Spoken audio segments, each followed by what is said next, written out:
Hello guys! Pitina TV, it's here! Ayan.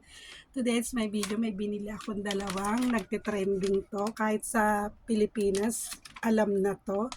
Ayan.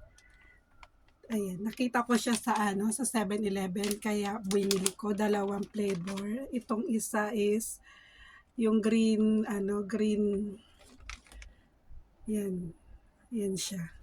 Ito naman parang cheese yata to. Ngayon, tikman natin guys. Ayan. O, diba?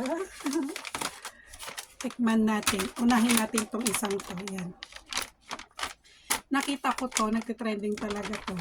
Nauubos daw sa shop dun sa Pilipinas. Pinag-aagawan daw. Ngayon, tikman natin. Ngayon ko lang siya nakita to sa 7-Eleven. Ganyan na itsura niya guys. Ayan. Ayan. Ngayon, tikman natin siya. Kung masarap nga ba at nauubos.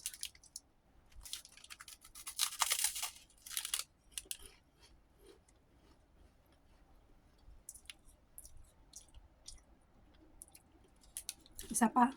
Hindi ko malasahan.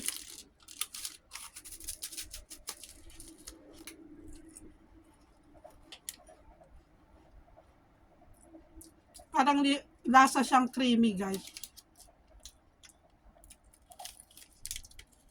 Ma-creamy siya, ganyan siya. O para siyang lang siya. Para siyang chicharon na hindi pala chicharon. Parang Whopper yata. Hindi naman Whopper. Ganyan ang itsura niya guys eh. Yan.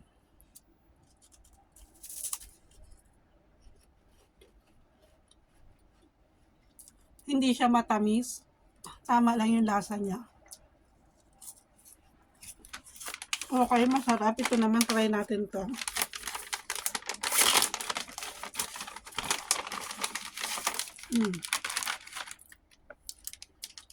Milky classic pala siya. Dinilaan eh. Ay, ito parang maano yung flavor niya.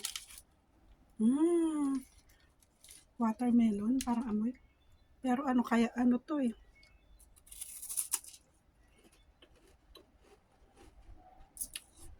Sarap. Sarap na guys. Mas gusto ko to.